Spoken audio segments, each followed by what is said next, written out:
Tariff को लेकर America और चीन के बीच छिड़ी आर्थिक जंग फिलहाल शांत होती दिख रही है। कुछ दिनों पहले तक ऐसा लग रहा था कि दोनों देश शायद टैरिफ के मुद्दे पर आमने सामने आ जाएंगे। अमेरिका यदि टैरिफ बढ़ाएगा तो चीन उसकी उचित कार्रवाई करते हुए पीछे नहीं हटेगा, जवाब देगा। लेकिन दोनों देशों के बीच ऐसा कुछ हुआ नहीं। फिलहाल शांति होती नजर आती है। इस रिपोर्ट में आपको बताते हैं कि क्यों दोनों देशों के बीच टैरिफ बढ़ाने या घटाने को लेकर विवाद हुआ था, और दूसरा, अब अचानक दोनों देशों के बीच अगले 90 दिनों तक क्यों सहमति बन गई है। दरअसल अगले 90 दिनों के लिए अमेरिका और चीन से आयात किए जाने वाले सामान पर टैरिफ घटाने के लिए सहमति बन गई है। अमेरिकी राष्ट्रपति डोनाल्ड ट्रंप और उनके चीनी समकक्ष शी जिनपिंग के बीच टैरिफ घटाने की सहमति की चर्चा है। चीन अमेरिका से आयात किए जाने वाले सामान पर 90 दिन के लिए 125% की बजाय सिर्फ 10% टैरिफ लगाएगा, जबकि अमेरिका भी चीन से इंपोर्ट होने वाले सामान पर 90 दिनों तक 145% के बजाय सिर्फ 30% का टैक्स लेगा। सोमवार को एक संयुक्त बयान जारी हुआ जिसमें वैश्विक अर्थव्यवस्था के लिए उनके द्विपक्षीय आर्थिक और व्यापार संबंधों के महत्व को पहचानते हुए अमेरिका और चीन के बीच सहमति बनी है। इसकी चर्चा हुई। दोनों देशों ने एक स्थायी, दीर्घकालिक और पारस्परिक रूप से लाभकारी आर्थिक और व्यापारिक संबंधों के महत्व को पहचाना। दोनों देशों ने अपने हालिया चर्चाओं पर विचार किया और माना कि निरंतर चर्चाओं में उनके आर्थिक और व्यापार संबंधों में प्रत्येक पक्ष की चिंताओं को दूर करने की क्षमता है, और आगे बढ़ते हुए दोनों देश आर्थिक और व्यापारिक संबंधों के बीच चर्चा जारी रखने के लिए एक सिस्टम स्थापित करेंगे, एक तंत्र बनाएंगे।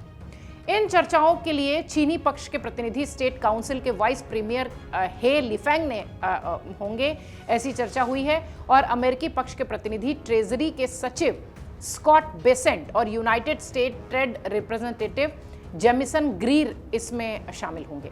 दोनों देशों की ओर से एक संयुक्त बयान में कहा गया कि ये चर्चाएं चीन और अमेरिका में बारी बारी से आयोजित की जा सकती हैं, और पार्टियां जो हैं उनकी सहमति से किसी तीसरे देश में इसकी बात हो सकती है। आवश्यकता अनुसार दोनों पक्ष प्रासंगिक आर्थिक और व्यापारिक मुद्दों पर कार्य स्तरीय परामर्श भी कर सकते हैं। ये पूरी बात जो हमने अभी आपको बताई, ये पूरी उस जो संबोधन था उस चर्चा के बाद निकलकर सामने आया। अमेरिकी राष्ट्रपति डोनाल्ड ट्रंप ने दर्जनों ऐसे देशों पर पारस्परिक शुल्क लगाए थे जिनके साथ अमेरिका का व्यापार घट गया।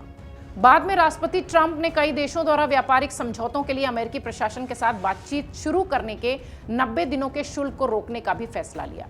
9 अप्रैल से शुरू होने वाले ये 90 दिनों में राष्ट्रपति ट्रंप सभी देशों पर 10% बेसलाइन शुल्क लगाते हैं, और चीन के लिए ट्रंप ने यह संकेत दिया कि शुल्क 245% तक बढ़ सकते हैं। अमेरिका के लिए चीनी शुल्क 125% के थे। अपने दूसरे कार्यकाल के लिए पदभार संभालने के बाद राष्ट्रपति डोनाल्ड ट्रंप ने टैरिफ पारस्परिकता पर अपना रुख दोहराया। इस बात पर जोर दिया कि संयुक्त राज्य अमेरिका निष्पक्ष व्यापार सुनिश्चित करने के लिए भारत सहित अन्य देशों द्वारा लगाए गए शुल्कों को मिलान करेगा। आपको बता दें कि पिछले महीने ट्रंप ने चीनी सामानों पर 145% टैरिफ लगाए थे, जिसके बदले चीन ने भी अमेरिकी सामान पर 125% तक का टैरिफ लगाया। इस टैरिफ वॉर से दुनिया की 2 सबसे बड़ी अर्थव्यवस्थाओं के बीच सालाना $600 अरब के व्यापार का रुक जाना सामने आया। लगभग $600 अरब बहुत होते हैं। एक हफ्ते पहले ट्रंप ने इशारा किया था कि वो चीन पर लगाए गए टैरिफ को कम कर सकते हैं। उन्होंने ये भी माना कि मौजूदा टैरिफ दरें इतनी ज्यादा हैं कि दुनिया की 2 सबसे बड़ी अर्थव्यवस्थाओं ने एक दूसरे के साथ व्यापार करना बंद कर दिया है। चीन अमेरिका वस्तुओं का तीसरा सबसे बड़ा खरीदार है। अमेरिकी वस्तुओं का चीन यानी इतना बड़ा मार्केट है वो। राइटर्स की रिपोर्ट ये कहती है कि पिनपॉइंट एसेट मैनेजमेंट हांगकांग के मुख्य अर्थशास्त्री जिवेंग झांग ने कहा कि हमें यह भी ध्यान रखना चाहिए कि ये टैरिफ में केवल 3 महीने की अस्थायी कमी है। ये एक लंबी प्रक्रिया की शुरुआत है। दोनों पक्षों को शायद किसी समाधान पर पहुंचने या अंतिम व्यापार समझौते पर पहुंचने में महीनों लग जाएंगे, लेकिन ये शुरुआत अच्छी है।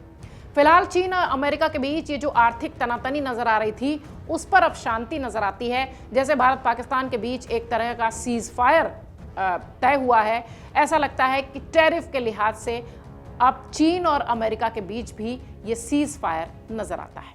अगर आप ये वीडियो YouTube पर देख रहे हैं तो हमारे चैनल को सब्सक्राइब कर बेल आइकन दबाएं, और Facebook पर देख रहे हैं तो हमारे पेज को लाइक करें। 8 मिलियन प्लस सब्सक्राइबर, आपके इस भरोसे के लिए बहुत धन्यवाद।